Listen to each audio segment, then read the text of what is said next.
महावीराय नमः। जय आत्म, जय आनंद, जय देवेंद्र, जय शिव, जय स्वर्ण राजसुधा। स्वाध्याय शाला में आज आपका हार्दिक स्वागत है। 25 बोल का थोकड़ा गुरु कृपा से आप श्रवण कर रहे हैं और उस 25 बोल के अंदर पहले बोल की चर्चा हम सुन रहे हैं। पहला बोल गति 4, नरक गति, त्रियंच गति, मनुष्य गति और देव गति। चारों गतियों के बारे में मैंने आपको संक्षेप में समझाया कि नरक गति उसे कहते हैं जहां पर ये जीवात्मा अपने पाप कर्मों का फल भोगती है, और नरक अधोलोक यानी नीचे होता है, क्योंकि 3 लोक होते हैं, ऊर्ध्वलोक, मध्य लोक और अधोलोक। और नरक गति जो है वो अधोलोक में है, यानी नीचे होती है। तो ऐसे नरक के अंदर रहने वाले प्राणियों को नारकी कहा जाता है और 4 कारणों से जीव नरक में जाते हैं। और ऐसे 7 नरके हैं, यानी स्टेप बाय स्टेप 7 नरकों के अंदर जितना जितना पापाचरण बढ़ता चला जाता है, उतने उतने नरकों के अंदर इंसान को जाना पड़ता है। थोड़ा कम पाप किया पहली नरक, इससे ज्यादा दूसरी नरक करते करते 7वें नरक के अंदर भी ये जीव जाता है। लेकिन एक जो स्त्री है वो 6ठी नरक तक जा सकती है। और नरक के अंदर 3 तरह की वेदना होती है। ये सब मैंने आपको समझाने का प्रयास किया। अब हम देखते हैं कि नरक के अंदर जा कौन सकता है। तो ये फंडामेंटल है, यानी कि नियम से होता है कि एक नारकी मरकर नारकी नहीं बन सकता और एक नारकी स्वर्ग में ना जा सकता है, ना स्वर्ग यानी देवलोक से आ सकता है। इसके लिए बहुत सुंदर उपमा हमारे शास्त्रकारों ने दी है। जैसे आप मेले में जाते होंगे पहले, और मेले के अंदर एक झूला होता है जिसमें 4 हिंडोले बने होते हैं, एक ऊपर, 2 दाएं बाएं और एक नीचे। तो जो ऊपर है उसे स्वर्ग माना जाता है और जो नीचे है उसे नरक माना जाता है, और जो दोनों साइड्स पे है उसे मनुष्य और तिर्यंच गति मानी गई है। तो ऊपर से अगर नीचे आना है तो उसे मनुष्य या फिर तिर्यंच में आना पड़ेगा। यानी एक देवता मरकर मनुष्य या तिर्यंच बन सकता है, और इसी प्रकार एक नारकी भी अगर काल धर्म को प्राप्त होता है, मृत्यु उसकी होती है, तो वो नारकी भी मरकर तिर्यंच गति या मनुष्य गति में जा सकता है। तो ये शास्त्रकार कहते हैं कि एक नारकी वो तिर्यंच और मनुष्य गति में जा सकता है, और एक नारकी तिर्यंच और मनुष्य गति वाला ही बन सकता है। ऐसे नारकी की जघन्य स्थिति, यानी कम से कम जो आयु होती है वो 10,000 वर्ष की होती है। आप सोचिए अब हमारी आयु कितनी रह गई है। किसी की ज्यादा से ज्यादा कह दें तो 80 वर्ष या 70-60 वर्ष, किसी एक की होगी जिसकी 100 वर्ष की होती होगी। लेकिन नारकी की कम से कम, जिसे शास्त्र के अंदर जघन्य शब्द दिया जाता है, तो कम से कम उनकी आयु 10,000 वर्ष की होती है। और सबसे अधिक जो उनकी आयु है वो 33 सागरोपम की होती है। 33 सागरोपम, ये सागरोपम भी क्या है? ये भी एक संख्या है, ये वर्ष की तरह है, पर ये सागरोपम, इसे कैसे समझेंगे? इसके लिए शास्त्रों में बताया गया है कि एक कुआं खोदा जाए। वो कुआं कैसा? वो 4 कोस का लंबा, चौड़ा और गहरा कुआं, और एक जो कोस है वो 3 किलोमीटर का होता है।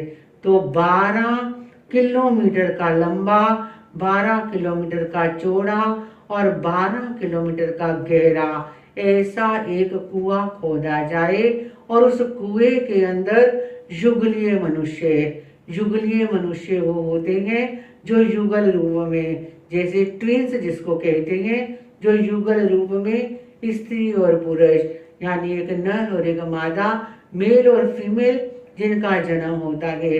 ऐसे युगलियों के बालों को इतना महीन, इतना बारीक काटा जाए कि उसका दूसरा टुकड़ा ना हो सके। और कहते हैं युगलियों के बाल वो इतने महीन, इतने बारीक होते हैं कि उनका एक बाल, युगली जो हमारा एक बाल है, ऐसे युगलियों के 790 बाल होते हैं। कहीं कहीं ऐसा भी वर्णन आता है कि हमारा एक बाल और युगलियों के 790 बाल। इतने कोमल, उनके बारीक बारीक टुकड़े काटे जाएं और उन्हें उस कुएं के अंदर ठसाठस भरा जाए। ऐसा ठसाठस भरा जाए कि उसके ऊपर से चक्रवर्ती की सेना भी गुजर जाए तो भी वो नीचे ना हो। पानी गिराया जाए पर पानी वो तलहटी में रह जाए, वो नीचे ना जाए, ऊपर ही ऊपर रह जाए। तो ऐसा वो कुआं, और उस कुएं से 100 वर्ष के बाद एक बाल निकाला जाए। 100 वर्ष के बाद एक बाल निकाला जाए और 100 वर्ष के बाद दूसरा बाल निकाला जाए। तो जितनी देर में वो कुआं खाली होता है उसे एक पल्योपम कहा जाता है। ये शास्त्र की वाणी है, दोबारा आप सुनेंगे तो आपको समझ आ जाएगा। तो ऐसा ये एक पल्योपम है और ऐसे 10 करोड़ पल्योपम का एक सागरोपम होता है। यानी एक सागरोपम 10 करोड़ पल्योपम का होता है। और हमारे जो नारकी होते हैं उनकी आयु 33 सागरोपम की होती है। यानी इतनी आयु नरक के अंदर, वेदना के अंदर, दुख के अंदर भोगनी पड़ती है। तो हमने विचार करना है कि हमने इस नरक गति के अंदर नहीं जाना। और दूसरी गति हमने सुनी तिर्यंच गति है, जिसे पशु पक्षियों की, पृथ्वी, पानी, वनस्पति, अग्नि और वायु की गति मानी गई है। ऐसी तिर्यंच गति होती है। और इस तिर्यंच गति में जो जीव है वो मध्य लोक में पाए जाते हैं। यानी ये जो लोक है ये मध्य लोक कहलाता है। नीचे अधोलोक और ऊपर ऊर्ध्वलोक है। तो तिर्यंच गति के जीव वैसे कहें तो मध्य लोक में पाए जाते हैं, पर प्रभु की वाणी कहती है कि तिर्यंच गति के जीव वो तीनों लोकों में पाए जाते हैं। क्योंकि पृथ्वी काय या और किसी काया की अपेक्षा सोचें तो वो अधोलोक के अंदर भी है और वो ऊपर ऊर्ध्वलोक के अंदर भी है। तो तिर्यंच गति वो तीनों लोकों में पाई जाती है। तो ऐसी तिर्यंच गति के 48 भेद कहे गए हैं। और ये तिर्यंच गति, इसमें चारों गतियों से जीव आ भी सकते हैं और जा भी सकते हैं।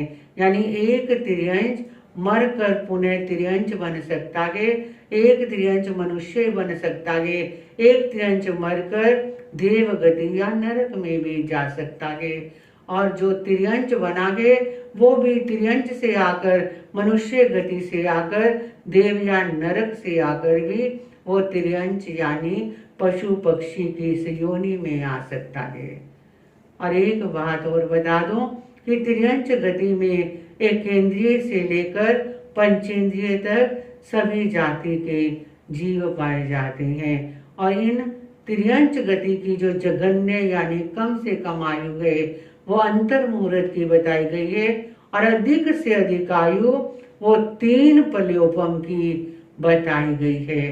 तो ये तिर्यंच यानी पशु पक्षियों वाली गति है। अब आगे मनुष्य गति, वो मनुष्य गति जिसमें हे, गे और उपादे। हे होता है छोड़ने योग्य, गे होता है जानने योग्य, उपादेय होता है ग्रहण करने योग्य। यानी जिस गति के जीवों को हे गे उपाध्याय इसका सब का ज्ञान हुआ करता है और ज्ञान द्वारा वो चिंतन मनन कर सकता है, तो वो मनुष्य गति है। और मनुष्य गति की ऐसी गति है जब आत्मा के ऊपर जो कर्म चिपके हुए हैं तो धर्म ध्यान के द्वारा, तप त्याग के द्वारा उन कर्मों को मनुष्य गति के अंदर क्षय किया जा सकता है। तो ऐसी मनुष्य गति और ये भी मध्य लोक में पाई जाती है। और इस मनुष्य गति के 303 भेद बताए गए हैं। और चौथी गति हमारी देव गति है।